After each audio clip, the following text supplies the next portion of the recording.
മഹാനും ഭയങ്കരനുമായി സകലത്തിനും ലാക്കും സകലത്തിനും കാരണഭൂതനുമായ പിതാവായ ദൈവത്തെ ക്രിസ്തുവേശു മൂലം ഞാൻ സ്തുതിച്ച് വാഴ്ത്തുന്നു. നമ്മുടെ വീണ്ടെടുപ്പിന് വേണ്ടി ഈ ഭൂമിയിലേക്ക് മനുഷ്യവേഷത്തിൽ ദാസ്യരൂപത്തിൽ വന്ന് ക്രൂശിലെ മരണത്തോളം പിതാവിനോട് അനുസരണമുള്ളവനായിരുന്ന ദൈവപുത്രൻ യേശുക്രിസ്തുവിന്റെ നാമത്തിൽ എല്ലാ വിശുദ്ധന്മാർക്കും ക്രിസ്തീയ വന്ദനങ്ങൾ. ആഴ്ചയുടെ അവസാനത്തെ ദിവസം നമുക്കൊരുമിച്ച് പല സ്ഥലങ്ങളിൽ നിന്ന് കൂടുവാൻ കർത്താവ് കൃപ ചെയ്തതോർത്ത് സ്തോത്രം ചെയ്യുന്നു. കർത്താവിന്റെ വരവ് താമസിച്ചാൽ നാളെ പല സമയങ്ങളിലും പല സ്ഥലങ്ങളിലുമായി നമ്മെ എല്ലാവരെയും സഭായോഗങ്ങളിൽ ദൈവം അനുഗ്രഹിച്ച് ദൈവത്തിൻ്റെ സാന്നിധ്യം കൊണ്ട് നിറയ്ക്കുമാറാകട്ടെ എന്ന് ദൈവത്തോട് പ്രാർത്ഥിക്കുന്നു. ഇന്നലെ ഞാൻ ഓർപ്പിച്ച പ്രാർത്ഥനാ വിഷയങ്ങളൊക്കെ നിങ്ങൾ പ്രാർത്ഥിക്കുന്നുണ്ട് എന്ന് ഞാൻ അറിയുന്നു. അതിൽ ദൈവത്തിന് സ്തോത്രവും ദൈവമക്കൾക്ക് നന്ദിയും. പിന്നെയും നാം ഈ പ്രദേശങ്ങളെയൊക്കെ പ്രാർത്ഥനയിൽ ഓർക്കുമല്ലോ. ഇവിടെയുള്ള ദൈവജനത്തെ പ്രാർത്ഥനയിൽ നമുക്ക് വഹിക്കാം. ദൈവം നമ്മെ സഹായിക്കട്ടെ. പിന്നെയും ദൈവത്തിന് സ്തോത്രവും വിശുദ്ധന്മാർക്ക് വന്ദനവും ചെയ്തുകൊണ്ട് യോഹന്നാൻ അപ്പോസ്തലൻ ദൈവത്തിൻ്റെ ദൂതനാൽ ലഭ്യമായ വെളിപ്പാട്, യേശുക്രിസ്തുവിന്റെ വെളിപ്പാട് നമുക്ക് എഴുതി തന്നിരിക്കുന്ന പുസ്തകത്തിന്റെ 14-ാം അധ്യായത്തിലേക്ക് പ്രവേശിക്കാം. അതിൻ്റെ 1 മുതൽ 5 വരെയുള്ള വാക്യങ്ങളായിരുന്നു നമ്മൾ കഴിഞ്ഞ ദിവസങ്ങളിൽ പഠിച്ചുകൊണ്ടിരുന്നത്. എന്തെങ്കിലും സംശയങ്ങൾ ആ ഭാഗങ്ങളിൽ ഉണ്ടെങ്കിൽ ചോദിച്ചാട്ടെ, ഇല്ലെങ്കിൽ നമുക്കിന്ന് 6-7 വാക്യങ്ങളിലേക്ക് പോകാം.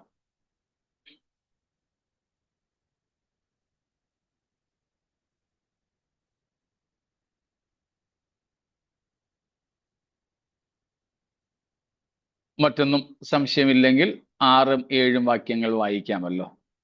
Revelation 14:6 and 7. Then I saw another angel flying directly overhead with an eternal gospel to proclaim to those who dwell on earth, to every nation and tribe and language and people. And he said with a loud voice, "Fear God and give him glory, because the hour of his judgment has come, and worship him who made heaven and earth, the sea and the springs of water." ഈ 6-ാമത്തെ വാക്യം മുതൽ നമുക്ക് ഒരു പ്രത്യേക പ്രയോഗം ആവർത്തിച്ച് കാണാം. അലോസ്, ALLOS, ഗ്രീക്കിൽ അലോസ്. അതിൻ്റെ അർത്ഥമാണ് ആൻ ഓർ അനദർ, വേറൊരു അല്ലെങ്കിൽ മറ്റൊരു. നാം അതിൻ്റെ 6-ാം വാക്യം തുടങ്ങുന്നത് തന്നെ വേറൊരു ദൂതൻ.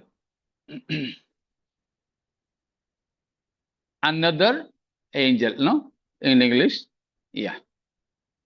Same is repeated in verse 8, 8-ാമത്തെ വാക്യത്തിലും 9-ാമത്തെ വാക്യത്തിലും,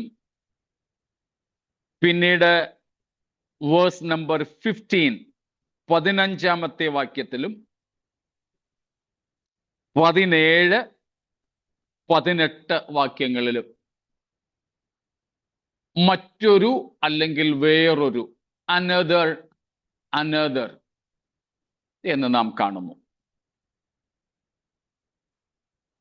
ഈ 6 പ്രാവശ്യം വേറൊരു അല്ലെങ്കിൽ മറ്റൊരു എന്ന് പറഞ്ഞിരിക്കുന്നത് 6 വ്യത്യസ്ത ദൂതന്മാരെ കുറിച്ചാണ്.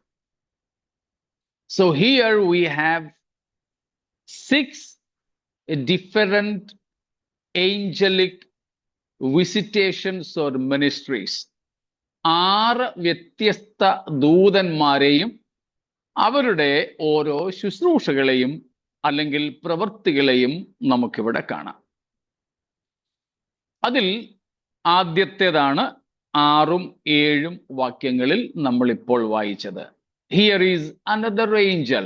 That means a different angel from all the previous ones, the earlier ones. മുമ്പ് പ്രത്യക്ഷപ്പെട്ട ദൂതന്മാരിൽ നിന്നും വ്യത്യസ്തനായ മറ്റൊരു ദൂതൻ.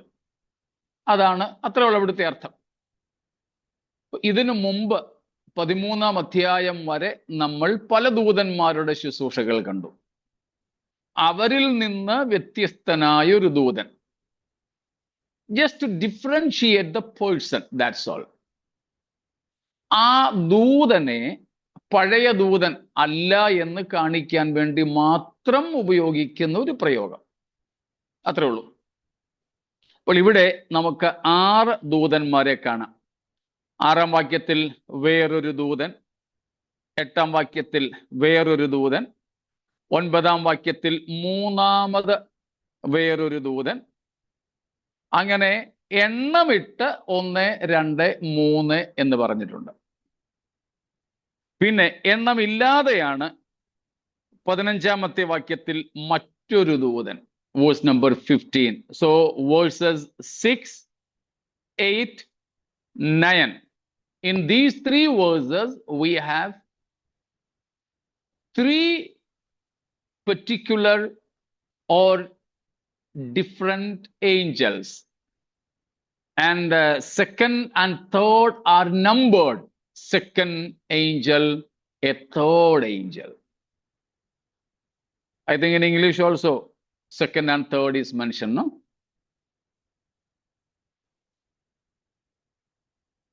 Another angel, a second, Yeah. followed same, and another angel, a third, followed them. Yes. So 1, 2, 3. So they are 3 particular angels numbered there, but other angels are not numbered. Verse number 15, 17, and 18. Simply another, another. വേറൊരു അല്ലെങ്കിൽ മറ്റൊരു എന്ന് മാത്രമേ കാണുന്നുള്ളൂ. അവിടെ നമ്മൾ അവരെ എണ്ണമിട്ട് 1, 2, 3 എന്ന് കാണുന്നില്ല. ഏതായാലും 6 വ്യത്യസ്ത ദൂതന്മാരെ കാണാം. അതിൽ ആദ്യത്തെ 3 പേരെ 1, 2, 3 എന്ന് സംഖ്യാക്രമത്തിലും കാണുന്നുണ്ട്. അതിൽ 1-ാമത്തെ ദൂതനാണ് 14-ാം അധ്യായത്തിൽ കാണുന്ന 1-ാമത്തെ ദൂതനാണ് 6ഉം 7ഉം വാക്യങ്ങളിൽ കാണുന്നത്. His mission is evangelism. അദ്ദേഹം ഒരു സുവിശേഷ വേല ചെയ്യുന്ന സുവിശേഷകനായ ദൂതനെന്ന് നമുക്ക് വേണമെങ്കിൽ വിളിക്കാം. An evangelist angel. He is having a gospel which is called eternal gospel for all the human inhabitants on earth. ഭൂമിയിൽ വസിക്കുന്ന, അന്ന് ഭൂമിയിൽ ഉണ്ടായിരിക്കുന്ന സകല മനുഷ്യർക്കും നൽകുവാൻ, ജാതി മത വർഗ വർണ്ണ വ്യത്യാസമില്ലാതെ എല്ലാവർക്കും കൊടുക്കുവാനായിട്ടുള്ള ഒരു നിത്യ സുവിശേഷം പ്രസംഗിക്കുന്ന ഒരു ദൂതനാണ് ഇദ്ദേഹം. ഒരു നിത്യ സുവിശേഷം പ്രസംഗിക്കുന്ന ഒരാൾ. സ്തോത്രം. അദ്ദേഹത്തെയാണ് നാം ഇവിടെ കാണുന്നത്, നിത്യ സുവിശേഷം. നമ്മൾ നേരത്തെ തന്നെ കണ്ടിട്ടുണ്ട്, പുതിയ നിയമത്തിൽ നാം സുവിശേഷത്തെ പല പേരുകളിൽ കാണുന്നുണ്ട്. പല പേരുകളിൽ. പ്രധാനമായിട്ടും 4 പേരുകൾ സുവിശേഷത്തിനുള്ളതായി നമ്മൾ കാണുന്നുണ്ട്. നമ്മൾ നേരത്തെ കണ്ടിട്ടുള്ളതാണ്, ഓർമ്മയുണ്ടായിരിക്കും നിങ്ങൾക്ക്. എങ്കിലും ഒന്ന് ആവർത്തിച്ചു പറയാം. ഒന്നാമത് നാം കാണുന്നത് gospel of the kingdom of God, ദൈവരാജ്യത്തിന്റെ സുവിശേഷം. വെറും രാജ്യത്തിന്റെ സുവിശേഷമെന്നും അതിന് പേരുണ്ട്. ദൈവരാജ്യത്തിന്റെ സുവിശേഷമെന്നോ രാജ്യത്തിന്റെ സുവിശേഷമെന്നോ ഇത് വിളിക്കപ്പെടുന്നു. It is known as the gospel of the kingdom of God or simply the gospel of the kingdom. രണ്ട് രീതിയിലും അത് അറിയപ്പെടുന്നുണ്ട്. സ്തോത്രം.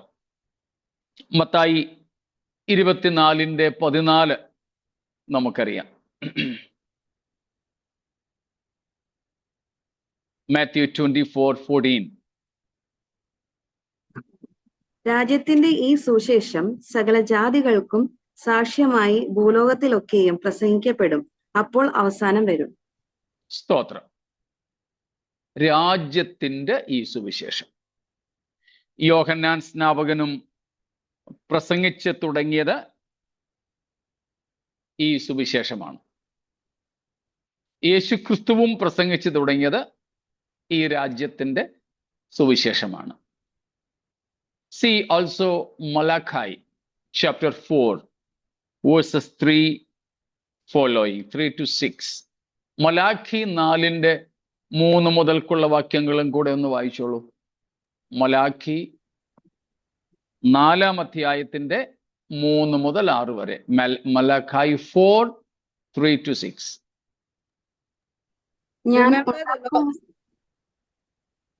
Remember the law of my servant Moses, the statutes and rules that I commanded him at Horeb for all Israel. Behold, I will send you Elijah the prophet before the great and awesome day of the Lord comes. Up to 6. And he will turn the hearts of fathers to their children, and the hearts of children to their fathers, lest I come and strike the land with a degree of utter destruction. So here is the mention or the notice of the first preaching of this gospel. And accordingly, or as the fulfillment of this prophecy, John the Baptist came and preached. ഈ പ്രവചനത്തിന്റെ നിവൃത്തി എന്നവണ്ണം യോഹന്നാൻ സ്നാപകൻ വരികയും പ്രസംഗിക്കുകയും ചെയ്തു എന്ന് നമുക്ക് തിരുവെഴുത്തിൽ കാണുവാനായിട്ട് സാധിക്കുന്നുണ്ട്. ഏലിയാവിൻ്റെ ആത്മാവോടുകൂടെ വന്ന് ദൈവരാജ്യത്തിന്റെ സന്ദേശം പ്രസംഗിച്ച, അപ്പന്മാരുടെ ഹൃദയം മക്കളോടും മക്കളുടെ ഹൃദയം അപ്പന്മാരോടും കോർത്തിണക്കിയ, നിരപ്പിച്ച, അല്ലെങ്കിൽ ആ പ്രവചനം നിവൃത്തിയാകുമാറ് ശുശ്രൂഷിച്ചത് യോഹന്നാൻ സ്നാപകനാകുന്നു എന്ന് നമുക്ക് ദൈവത്തിന്റെ വചനത്തിൽ കാണുവാനായിട്ട് സാധിക്കുന്നു. സഖരിയാവ് തന്നെ ഇതേ സംബന്ധിച്ച് പ്രവചിച്ചു പറഞ്ഞത് നമുക്ക് ലൂക്കോസിന്റെ സുവിശേഷത്തിൽ കാണാനായിട്ട് പറ്റുന്നുണ്ട്. അപ്പോൾ രാജ്യത്തിന്റെ സുവിശേഷം, the gospel of the kingdom of God. രണ്ടാമത്തേതാണ് നാം ഇന്ന് പ്രസംഗിക്കുന്ന the gospel of the grace of God, ദൈവകൃപയുടെ സുവിശേഷം, the gospel of the grace of God. ഇതിനെ ഒത്തിരി വേറെ പേരുകളിൽ വിളിക്കുന്നുണ്ട്. പക്ഷേ അതേപ്പറ്റിയുള്ള ഒരു പഠനമല്ല നമ്മൾ ചെയ്യുന്നത് എന്നതുകൊണ്ട് ഞാനതിൻ്റെ വിശദാംശങ്ങളിലേക്ക് പോകുന്നില്ല. ദൈവകൃപയുടെ സുവിശേഷം. ആക്ട്സ് 20:24, അപ്പോസ്തല പ്രവൃത്തികൾ 20:24.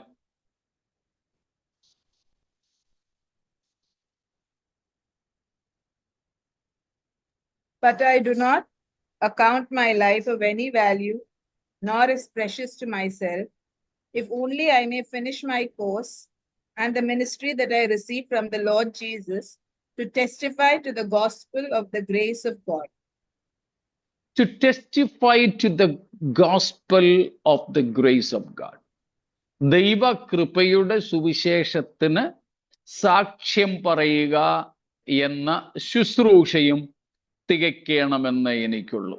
അവിടെ നമ്മൾ ആ പേര് മാത്രമേ എടുക്കുന്നുള്ളൂ, മറ്റൊന്നിലേക്കും പോകുന്നില്ല. ദൈവകൃപയുടെ സുവിശേഷം.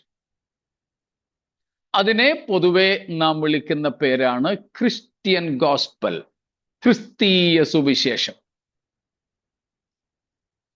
ഗോസ്പൽ അബൌട്ട് ജീസസ് ക്രൈസ്റ്റ്, യേശു ക്രിസ്തുവിനെ കുറിച്ചുള്ള സുവിശേഷം. The message of the cross, ക്രൂശിന്റെ സന്ദേശം, അല്ലെങ്കിൽ the word of the cross, ക്രൂശിന്റെ വചനം. പ്രത്യേകിച്ച് അപ്പോസ്തല പ്രവൃത്തികളിലും ലേഖനങ്ങളിലും നമ്മൾ കാണുന്ന സിമ്പിൾ ഗോസ്പൽ, സുവിശേഷം എന്ന പ്രയോഗം ഈ സുവിശേഷത്തെക്കുറിച്ചാണ്. ഈ സുവിശേഷത്തെക്കുറിച്ചാണ് പൗലോസ് റോമലേഖനം 2:16 പറയുന്നുണ്ട്. റോമൻസ് 2:16. അവിടെ ഈ സുവിശേഷത്തെ പൗലോസ് വിളിക്കുന്നത്, എടുത്തോ, 2:16, റോമൻസ് 2:16.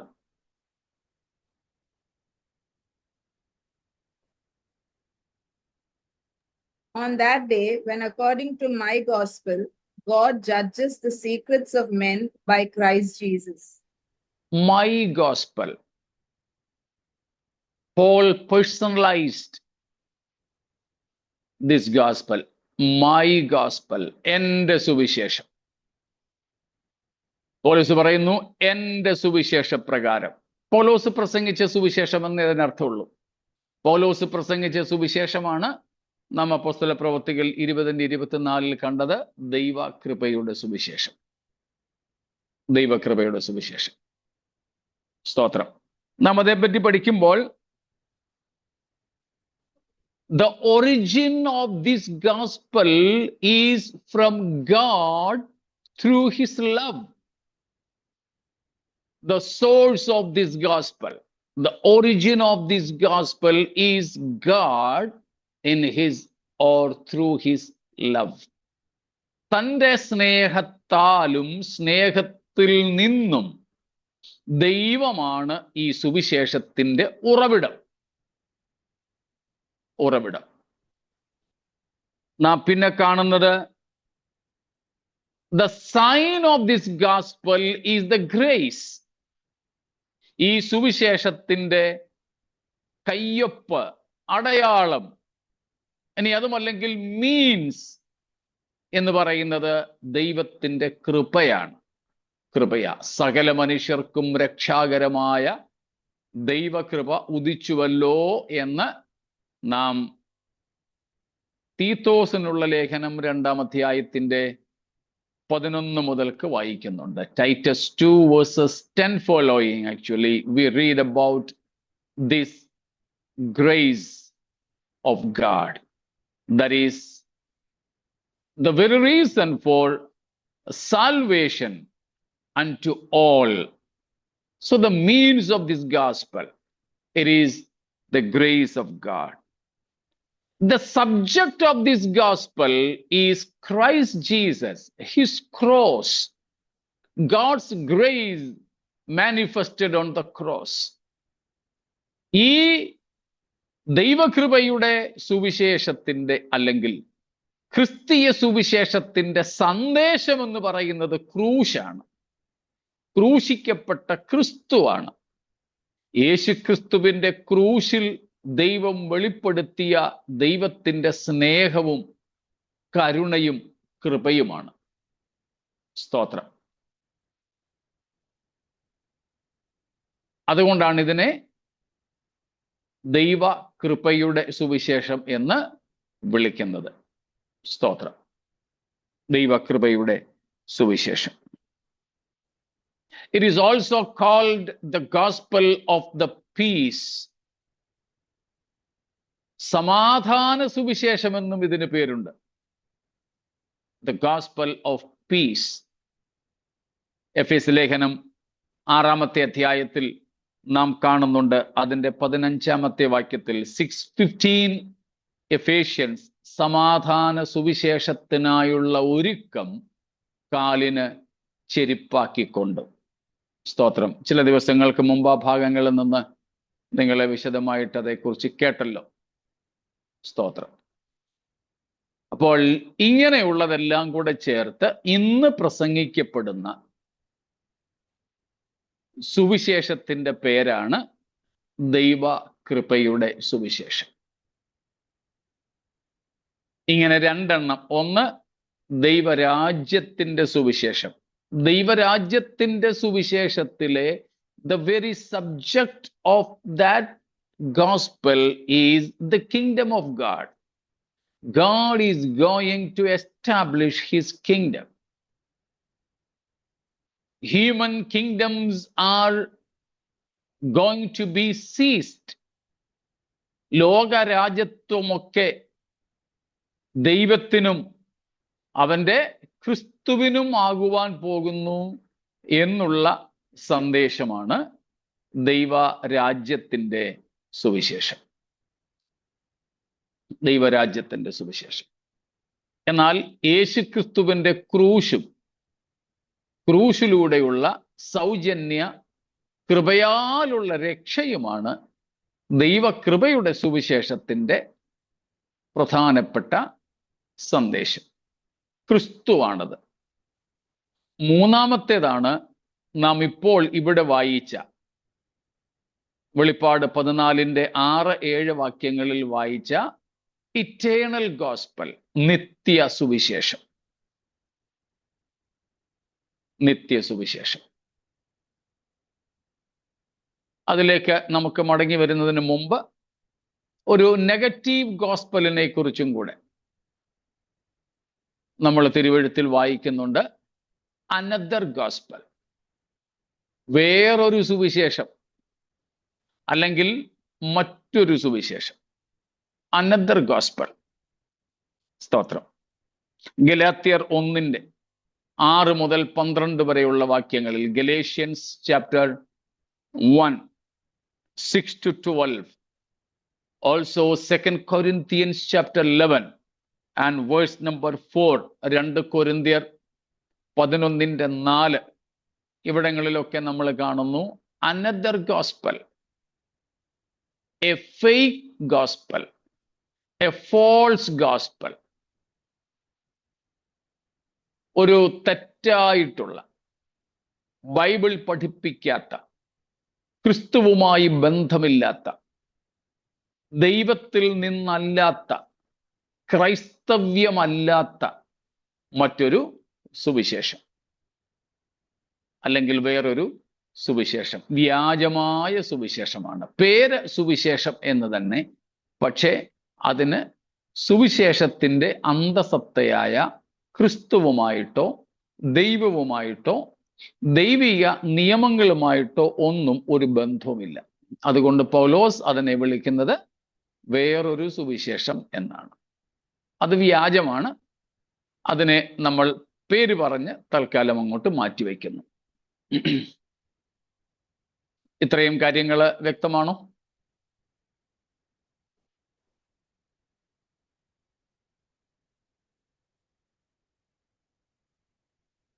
ശരി. എങ്കിൽ ഈ നിത്യ സുവിശേഷത്തെക്കുറിച്ച്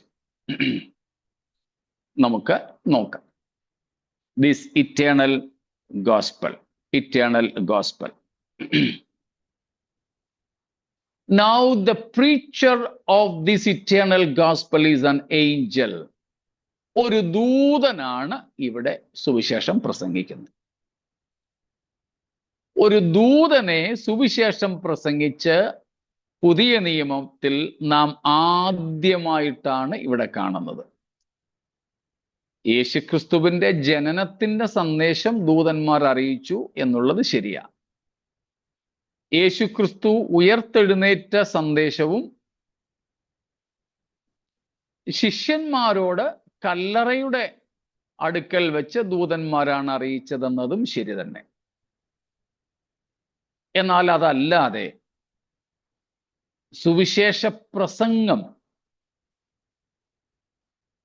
സുവിശേഷത്തിന്റെ സന്ദേശം പൊതുലോകത്തിന് ദൂതന്മാരിലൂടെ കൈമാറുന്ന ആദ്യത്തെ സംഭവമാണിവിടെ. First instance to preaching of the gospel by an angel. ഇവിടെയാണ് നാം അത് കാണുന്നത്. കാരണം മറ്റെവിടെയും സുവിശേഷ ഘോഷണം ദൈവം ഫലമേൽപ്പിച്ചിരുന്നത് മനുഷ്യരെ മാത്രമാണ്.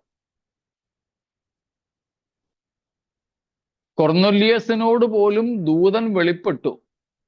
പക്ഷേ അവനോട് ദൂതൻ സുവിശേഷം ഒന്നും പറഞ്ഞില്ല. പത്രോസിനെ വിളിപ്പിക്കെ ബാക്കിയുള്ളതൊക്കെ പത്രോസ് പറഞ്ഞു തരുമെന്നേ പറഞ്ഞുള്ളൂ. അപ്പൊ ദൂതൻ സുവിശേഷം പ്രസംഗിക്കുന്ന രീതി പുതിയ നിയമത്തിൽ ഇല്ല. മനുഷ്യരെയാണ്, വീണ്ടെടുക്കപ്പെട്ടവരെയാണ്, രക്ഷിക്കപ്പെട്ടവരെയാണ്, ദൈവമക്കളായവരെയാണ് ആ ദൗത്യം ഏൽപ്പിച്ചിരിക്കുന്നത്.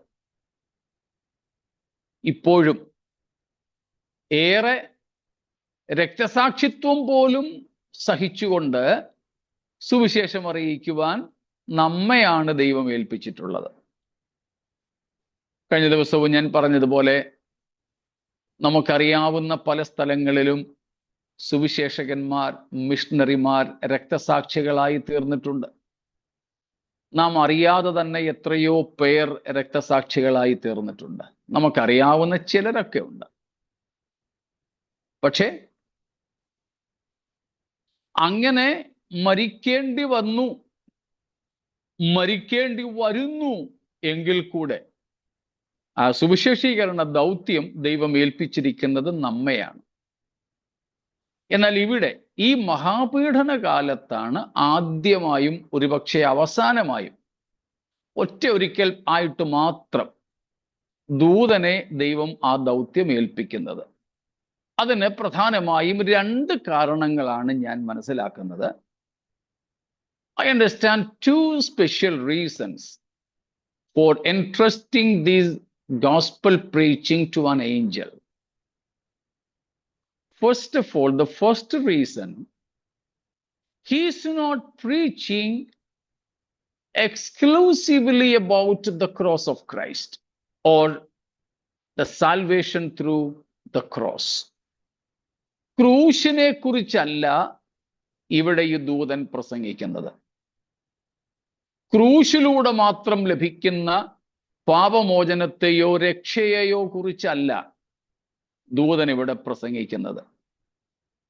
ആ സുവിശേഷം പ്രസംഗിക്കുവാൻ ഭൂമിയിൽ നിന്നും വീണ്ടെടുക്കപ്പെട്ടിട്ടുള്ള മനുഷ്യർക്കല്ലാതെ ആർക്കും അവകാശമില്ല. കാരണം യേശു മരിച്ചതുമായിട്ട് ദൂതന്മാർക്ക് ബന്ധമൊന്നുമില്ല. ദൂതന്മാരെ സംരക്ഷണ ചെയ്യുവാനല്ലല്ലോ യേശു ക്രിസ്തു ഭൂമിയിൽ വന്നതെന്ന് നാം എബ്രായ ലേഖനം 2-ാം അധ്യായത്തിന്റെ 15-ാമത്തെ വാക്യത്തിൽ വായിക്കുന്നു. Hebrews 2:15. The apostle says Jesus came to this world not to save or secure the angels, but the descendants of Abraham. അബ്രഹാമിന്റെ സന്തതിയെ രക്ഷ ചെയ്യുവാനാണ് യേശു വന്നത്, അല്ലാതെ ദൂതന്മാരെ രക്ഷ ചെയ്യുവാനല്ല എന്ന് എബ്രായർ 2-ൽ നമ്മൾ വായിക്കുന്നു. അപ്പോൾ ദൂതന്മാർക്ക് വേണ്ടി അല്ല യേശു മരിച്ചത്. അതുകൊണ്ട് ക്രൂശ് മരണവുമായി ദൂതന്മാർക്ക് വ്യക്തിപരമായ ബന്ധമില്ല. അതുകൊണ്ട് തന്നെ ദൂതന്മാർക്ക് ദൈവകൃപയുടെ സുവിശേഷം പ്രസംഗിക്കുവാനുള്ള അവകാശമോ അർഹതയോ ഇല്ല. അതുകൊണ്ടാണ് നമ്മൾ പണ്ട് സ്നാനത്തിനൊക്കെ പാടുമായിരുന്ന പാടും ഞാൻ പരമേശനു സതതം എന്ന പാട്ടിനകത്ത് പാടുന്നത്, ദൂതർക്കും കൂടെ അവകാശം ലഭ്യമാകാതുള്ള രക്ഷ ദൂതറിയിച്ചിടാൻ ഭാഗ്യം ലഭിച്ചെനിക്ക്. സ്തോത്രം.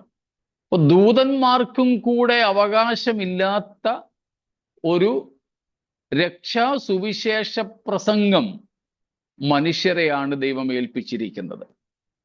1 പത്രോസ് 1-ാം അധ്യായത്തിന്റെ 13-ാമത്തെ വാക്യത്തിലും നാം അത് കാണുന്നുണ്ട്. 10 മുതൽക്കുണ്ട്, പ്രത്യേകിച്ച് 13-ാമത്തെ വാക്യത്തിൽ. നമ്മൾ നേരത്തെ വായിച്ചിട്ടുണ്ടെങ്കിലും ഈ സന്ദർഭത്തിൽ ഒന്ന് വായിക്കുന്നത് ചിലർക്കുള്ള സംശയം തീരാൻ കാരണമായേക്കാം. First Peter 1:13, but it begins from 10. We will just read verse number 13 only. Therefore, preparing your minds for action and being sober-minded, set your hope fully on the grace that will be brought to you at the revelation of Jesus Christ.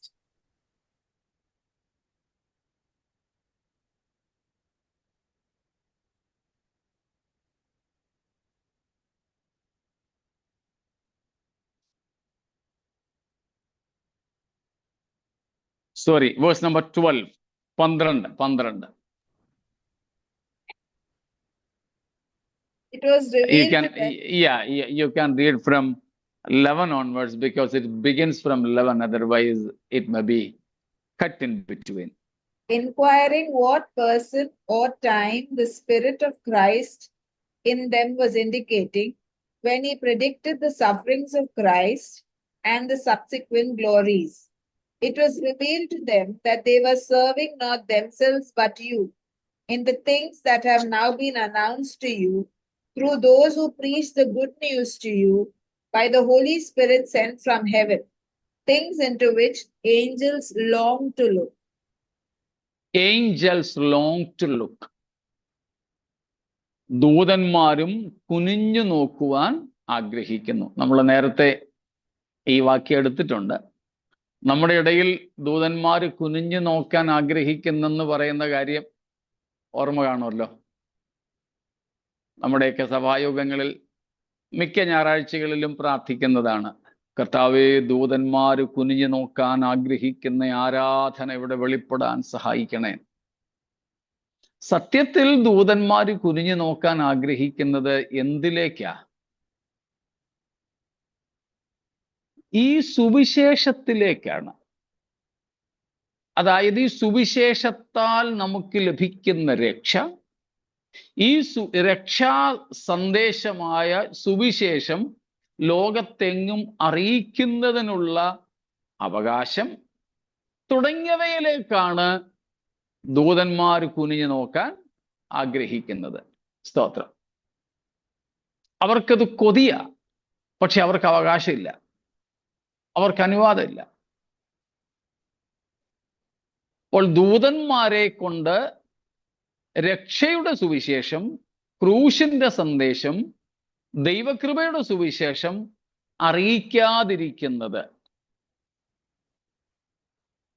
ഈ ഒരു പ്രധാന കാരണം കൊണ്ടാണ്. ക്രിസ്തു മരിച്ചത് ദൂതന്മാർക്ക് വേണ്ടി അല്ല.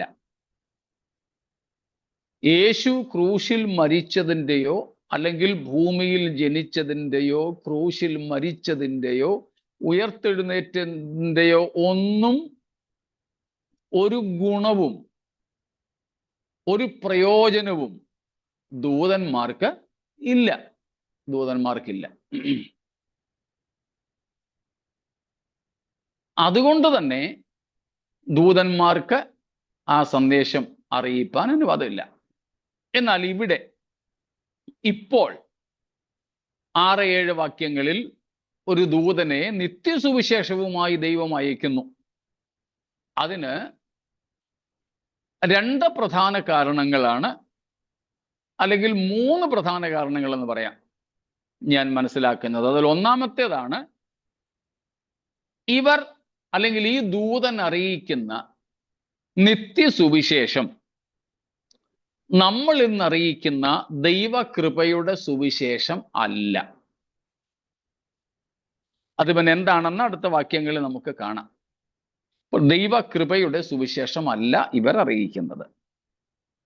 രണ്ടാമത്തെ കാരണം, ദൂതനെ ഈ ദൗത്യം ഏൽപ്പിക്കുവാൻ ഉള്ള രണ്ടാമത്തെ കാരണം, മനുഷ്യർക്ക് ഇപ്പോൾ സുവിശേഷം പ്രസംഗിക്കുന്നതിനുള്ള പരിമിതികൾ മനസ്സിലാക്കിക്കൊണ്ടാണ്. because of the frontiers because of the limitations for human beings to preach the gospel. മഹാപീഡനമാണ്. ഈ 1,44,000 സുവിശേഷകരെ കൊണ്ടുപോലും അന്ന് ലോകം മുഴുവനും അന്തിമ സന്ദേശം അറിയിപ്പാൻ പറ്റില്ല. They also will be lacking in number to reach out to the entire humanity then. അന്നുള്ള മനുഷ്യലോകത്തെ മുഴുവനും സന്ധിക്കുവാൻ, സുവിശേഷം അറിയിക്കുവാൻ ഈ 144,000 പേര് പോരായിരിക്കും. അവർക്കൊത്തിരി പരിമിതികളുണ്ട്. അത്രയ്ക്കും കഠിന പീഡനങ്ങളാണ്. അപ്പോൾ മനുഷ്യർക്ക് സാധിക്കാത്ത ഒരു സ്ഥിതിവിശേഷം വന്നപ്പോൾ ദൈവം അത് ദൂതനെ ഏൽപ്പിച്ചു എന്ന് മാത്രം. സാത്താനോ എതിർ ക്രിസ്തുവിനോ കള്ളപ്രവാചകനോ മനുഷ്യരെ വേണമെങ്കിൽ പീഡിപ്പിക്കുകയും തടയുകയും ചെയ്യാമെങ്കിലും ദൂതനെ തടയാൻ പറ്റില്ല എന്നതുകൊണ്ട് ദൂതനെ ആ ദൗത്യം ഏൽപ്പിക്കുന്നു. മൂന്നാമത്തെ ഒരു കാരണം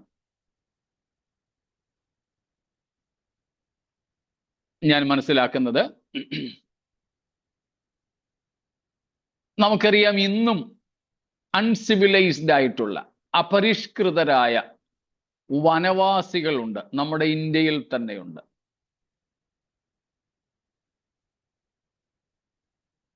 നമ്മുടെ കേരളത്തിൻ്റെ പോലും വടക്ക് കിഴക്കൻ, പ്രത്യേകിച്ച് വടക്കൻ മേഖലകളിൽ ഉൾവനങ്ങളിൽ പാർക്കുന്നവരുണ്ട്, സുവിശേഷം ഇതുവരെ എത്തിയിട്ടില്ലാത്ത ഇടങ്ങൾ. അങ്ങനെയുള്ള പല ജനസമൂഹങ്ങളും ലോകത്തിലുണ്ട്. ആമസോൺ കാടുകളിലെയൊക്കെ കാര്യം നമുക്കറിയാം. ആഫ്രിക്കൻ വനാന്തരങ്ങളിലെ നമുക്കറിയാം. ആൻഡമാൻ നിക്കോബാർ ദ്വീപ് സമൂഹങ്ങളിലുള്ള ആദിവാസികളെ കുറിച്ച് നമുക്കറിയാം. ഒത്തിരി ആദിവാസി ഗ്രൂപ്പുകളുണ്ട്. അതിൽ ചിലർ, അവരുടെ ഭാഷ മനുഷ്യർക്കറിയില്ല, മനുഷ്യർക്ക് അവിടെ ചെന്നെത്താൻ പറ്റില്ല.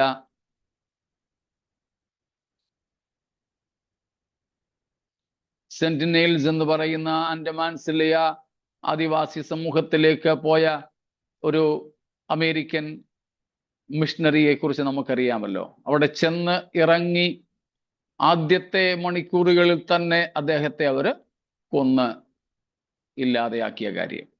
അപ്പം മനുഷ്യർക്ക് പോകാൻ ഇതുവരെ ഒക്കാത്തതോ ഒരുപക്ഷെ അടുത്ത കാലത്തെങ്ങും ചെന്നെത്താൻ പറ്റാത്തതോ ഒക്കെയായ മനുഷ്യ സമൂഹങ്ങളുണ്ട്. എന്നാൽ അവരോടും അവരുടെ ഭാഷയിൽ അവർക്ക് മനസ്സിലാകുന്ന അളവിൽ ഈ സന്ദേശം അറിയിപ്പാൻ ദൂതന്മാരെ ദൈവം ഉപയോഗിക്കുന്നു. അങ്ങനെ പ്രധാനമായും ഈ 3 കാരണങ്ങളാണ് ഞാൻ മനസ്സിലാക്കുന്നത്. ഇതിനോടൊപ്പം നിങ്ങൾക്ക് ചിന്തിക്കാം, നിങ്ങൾക്ക് മറ്റെന്തെങ്കിലും ആശയങ്ങൾ ഉണ്ടെങ്കിൽ പറയുകയും ചെയ്യാം.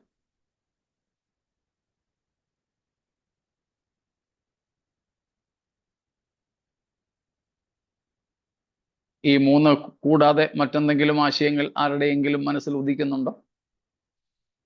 ദൂതന്മാരെ അല്ലെങ്കിൽ ദൂതനെ, ദൂതന്മാരെ എന്ന് പറയാൻ പറ്റില്ല, ദൂതനെ, ഒരു ദൂതന്റെ ആവശ്യമുള്ളൂ. ദൂതനെ ദൈവം ഈ ദൗത്യം ഏൽപ്പിക്കുന്നതിന്റെ.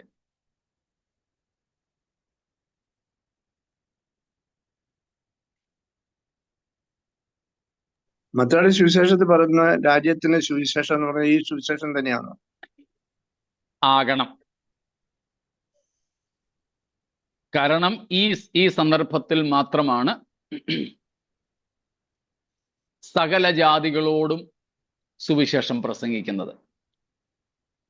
സുവിശേഷം കേൾക്കാത്ത ഒരു കാത് പോലും ഇല്ലാതിരിക്കുന്നത് ഈ കാലഘട്ടത്തിലാണ്. അതുകൊണ്ട് മുമ്പേ നമ്മൾ വായിച്ച മത്തായി 24:14 വാക്യം പൂർണ്ണമാകുന്നത് ഈ സന്ദർഭത്തിലാണ്.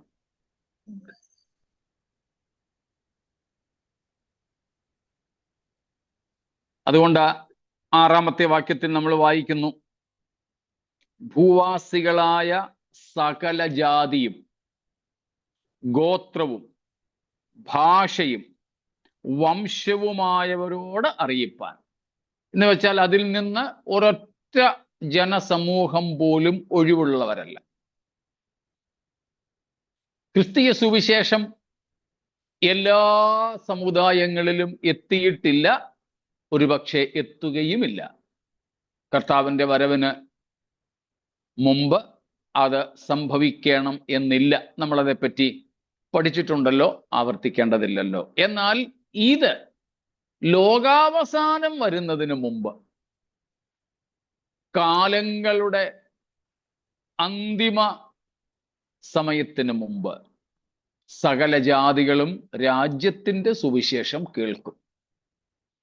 അത് ഈ സന്ദർഭത്തിലാണെന്ന് നമുക്ക് ന്യായമായിട്ട് മനസ്സിലാക്കാം.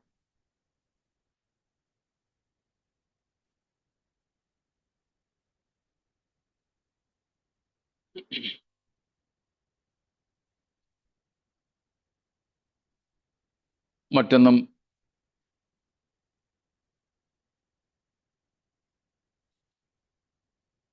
they don't need to necessarily be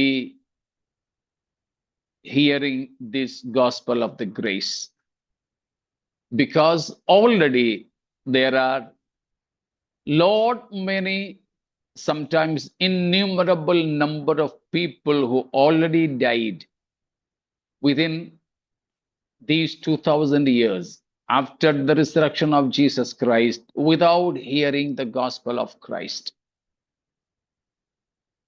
ദൈവകൃപയുടെ സുവിശേഷം കേൾക്കാതെ ഇതിനോടകം തന്നെ മരിച്ച ഒരുപക്ഷെ എണ്ണമറ്റ മനുഷ്യരുണ്ട്. ദൈവം അവരോട് എങ്ങനെ ഇടപെടുമോ അതുപോലെ ഇനിയും കേട്ടിട്ടില്ലാത്തവരോടും ദൈവം ഇടപെടും. അതിന് ദൈവത്തിൻ്റെതായ വഴിയുണ്ട്. നമുക്കൊരു പക്ഷേ അതേതാണ്, എങ്ങനെയാണ് എന്നുള്ളത് വ്യക്തതയോടെ അറിയില്ല.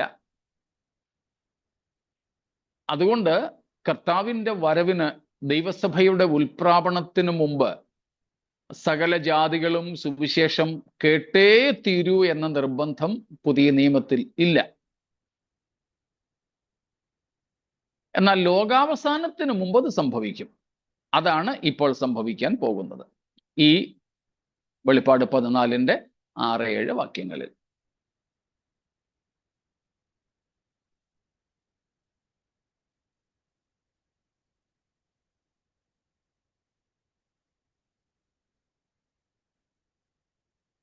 മറ്റൊന്നും ഈ ഭാഗങ്ങളിൽ ഇല്ലെന്ന് കരുതുന്നു. എങ്കിൽ നമുക്ക് മുൻപോട്ട് പോകാം. Actually, what is the core message of this eternal gospel? ഈ നിത്യ സുവിശേഷത്തിന്റെ സന്ദേശം എന്താ?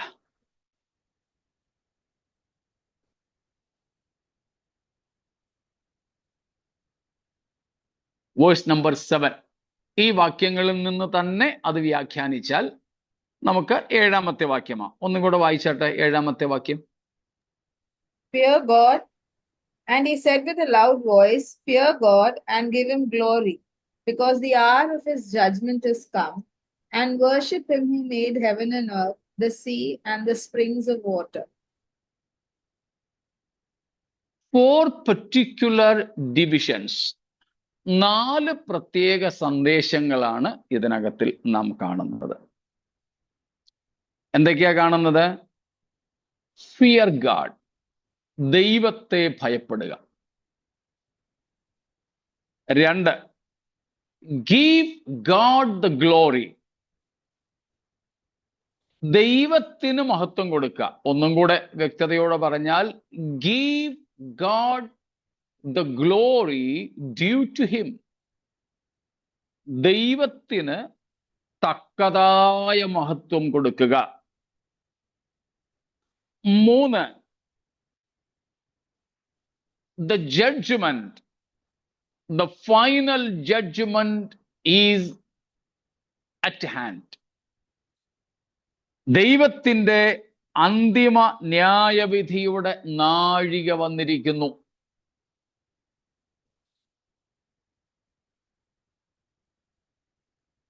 How can you give God glory? By worshipping the Creator God. എങ്ങനെയാണ് ദൈവത്തിന് മഹത്വം കൊടുക്കാൻ പറ്റുക? സ്രഷ്ടാവായ ദൈവത്തെ ആരാധിക്കുന്നതിലൂടെ.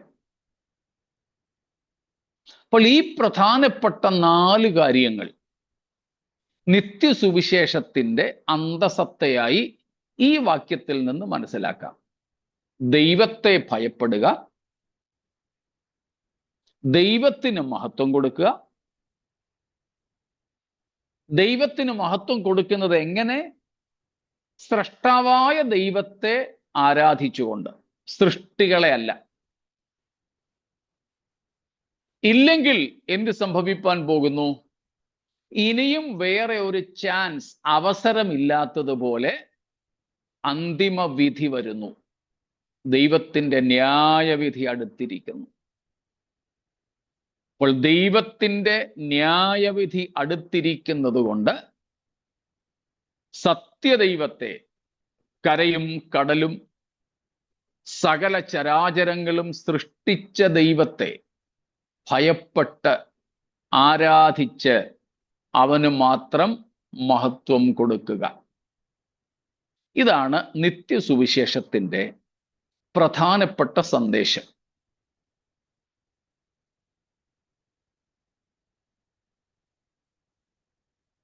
ഇതാണ് ദൂതൻ അന്ന് ജീവിച്ചിരിക്കുന്ന സകല മനുഷ്യ സമൂഹത്തോടും അവരവരുടെ ഭാഷയിൽ അറിയിക്കുന്നത്.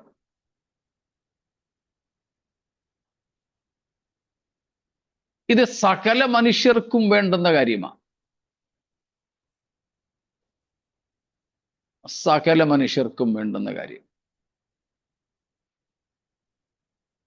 Ecclesiastes 12 verse number 13. സഭാപ്രസംഗി 12-13 വാക്യം.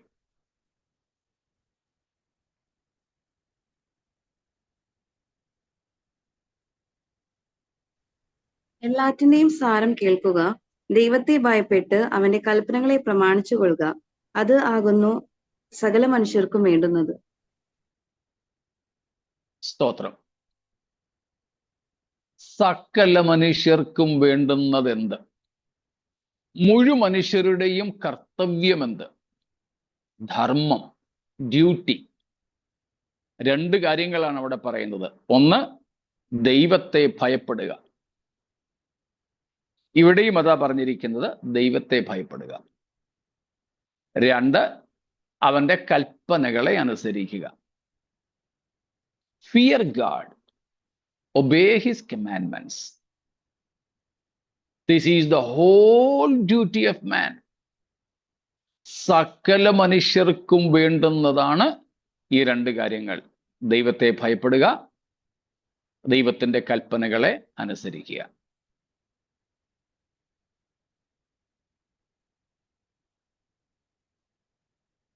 ഇവിടെയും ഈ നിത്യസുവിശേഷത്തിന്റെ ഭാഗമായി പറയുന്നത് ഇതേ കാര്യങ്ങൾ തന്നെയാണ്. ദൈവത്തെ ഭയപ്പെടുക, ദൈവത്തെ മാത്രം ആരാധിക്കുക, സ്രഷ്ടാവിനെ മാത്രം, സൃഷ്ടികളെയല്ല. ദൈവത്തിന് മഹത്വം കൊടുക്കുക. അല്ലെങ്കിൽ എന്തുകൊണ്ടെന്നാൽ ന്യായവിധി അടുത്തിരിക്കുന്നു. സ്തോത്രം. ഇനിയും അവസരമില്ല. This is the last chance. ലോകത്തിന് മാനസാന്തരപ്പെടാൻ, ദൈവത്തിങ്കിലേക്ക് തിരിയാനുള്ള അവസാന അവസരമാണ്. അവസാന അവസരം. സ്തോത്രം. ആ സന്ദേശം ഒരു ജാതിയും ഒരു ഭാഷക്കാരും ഒരു ഗോത്രവും എങ്ങും താമസിക്കുന്ന മനുഷ്യ സമൂഹവും നഷ്ടമാക്കരുത്, കേൾക്കാതിരിക്കരുത്, അറിയാതിരിക്കരുത് എന്ന കാരണം കൊണ്ട് ഇവിടെ ദൂതനെ ആ ദൗത്യം ഏൽപ്പിക്കുകയാണ്. അതുകൊണ്ടാണ് അത്യുച്ചത്തിൽ വിളിച്ചു പറയുന്നത്. ഇപ്പോൾ തന്നെ നമുക്ക് കർത്താവായ യേശുവിൽ വിശ്വസിക്കുവാനും നിത്യജീവൻ പ്രാപിക്കുവാനും ദൈവത്തിന് മഹത്വം കൊടുക്കുവാനും അവസരം ലഭിച്ചതിനായി ദൈവത്തിന് സ്തോത്രം. ഹല്ലേലൂയ. ഇല്ലെങ്കിൽ ദൈവത്തിന് മഹത്വം കൊടുക്കും. ഇന്ന് കൊടുത്തില്ലെങ്കിൽ അന്ന് ന്യായവിധിയിൽ കൊടുത്തേ പറ്റൂ. ആ കാര്യങ്ങളുടെ വിശകലനം നമുക്ക് നടത്തേണ്ടതുണ്ട്, പഠിക്കേണ്ടതുണ്ട്. എന്നാൽ ഇപ്പോൾ സമയം അവസാനിക്കുന്നത് കൊണ്ട് അതിലേക്ക് കടക്കുന്നില്ല. എന്നാൽ ഇത്രയും പറഞ്ഞ് ഞാൻ അവസാനിപ്പിക്കുന്നു. സുബോധത്തോടെ നാം ജീവിച്ചിരിക്കെ തന്നെ സത്യദൈവത്തെ, സ്രഷ്ടാവിനെ തിരിച്ചറിയാൻ ദൈവം നമുക്ക് ഭാഗ്യം നൽകി. ഗലാത്യ ലേഖനത്തിൽ പൗലോസ് പറയുന്നത് പോലെ, സ്വഭാവത്താൽ ദൈവങ്ങളല്ലാത്തവയ്ക്ക് നാമും ഒരു കാലത്ത് അടിമപ്പെട്ടിരുന്നു. ദൈവമല്ലാത്തവയെ ദൈവം എന്ന് തെറ്റിദ്ധരിച്ച് നാമും ആരാധിച്ചിരുന്നു. എന്നാൽ ദൈവം നമ്മെ അവസ്ഥയിൽ നിന്നും വിടുവിച്ചു. സത്യദൈവത്തെ തിരിച്ചറിയാൻ ദൈവം നമ്മുടെ ഉൾക്കണ്ണുകളെ തുറന്നു. നാം സുബോധത്തോടെ ജീവിച്ചിരിക്കെ തന്നെ നമ്മുടെ സ്രഷ്ടാവ് ആരാണെന്ന് തിരിച്ചറിയാൻ, ആ ദൈവത്തെ ആരാധിക്കാനും ആ ദൈവത്തെ ഭയപ്പെട്ടവന് മഹത്വം കൊടുക്കുവാനും ദൈവം നമുക്ക് ഭാഗ്യം നൽകി. അതുകൊണ്ട് നിത്യതയിലും ന്യായവിധി ദിവസത്തിലും നമുക്ക് ഭയപ്പെടാനായിട്ടില്ല. സ്തോത്രം. പൗലോസ് പറയും പോലെ, ക്രിസ്തുയേശുവിൽ ഉള്ള നമുക്ക് ഇനിയും ശിക്ഷാവിധിയില്ല. ശിക്ഷകൾ തീർന്നല്ലോ, നാം രക്ഷിതരായല്ലോ, ശിക്ഷായോഗ്യർ, ദൈവത്തിൻ അവകാശികളായല്ലോ. നിത്യനരകത്തിന് വിധിക്കപ്പെട്ടിരുന്ന നമ്മെ നിത്യമരണത്തിൽ നിന്നും വിടുവിച്ച്, സ്തോത്രം, സനാതനനായ ദൈവത്തിന്റെ രാജ്യത്തിൽ ആ ദൈവത്തിന്റെ പുത്രീപുത്രന്മാരാക്കി തീർത്തതോർത്ത് ദൈവത്തിന് സ്തോത്രം. ആ ലഭിച്ച മഹാഭാഗ്യത്തിനായി ദൈവത്തിന് സ്തോത്രം. നമ്മുടെ ആയുഷ്കാലത്തിൽ നമ്മെ രക്ഷിച്ച കർത്താവായ യേശുവിൻ്റെ ദൈവകൃപയുടെ സുവിശേഷം ആവോളം മറ്റുള്ളവരോട് അറിയിച്ച് അവരെയും കൂടെ നിത്യതയ്ക്ക് പങ്കാളികളാക്കി തീർക്കുവാൻ ദൈവം നമ്മയൊക്കെ ഇനിയും ഒരുക്കട്ടെ എന്നാഗ്രഹിച്ചും പ്രാർത്ഥിച്ചും ആശംസിച്ചും കൊണ്ട് ഇന്നത്തെ നമ്മുടെ ക്ലാസ് ഇവിടെ നമുക്ക് നിർത്താം. നമ്മുടെ കർത്താവ് വരുന്നു. കർത്താവിന് മഹത്വം കൊടുക്കാം. ദൈവമായ കർത്താവ് നമ്മെ ഈ വചനങ്ങളാൽ അനുഗ്രഹിക്കുമാറാകട്ടെ.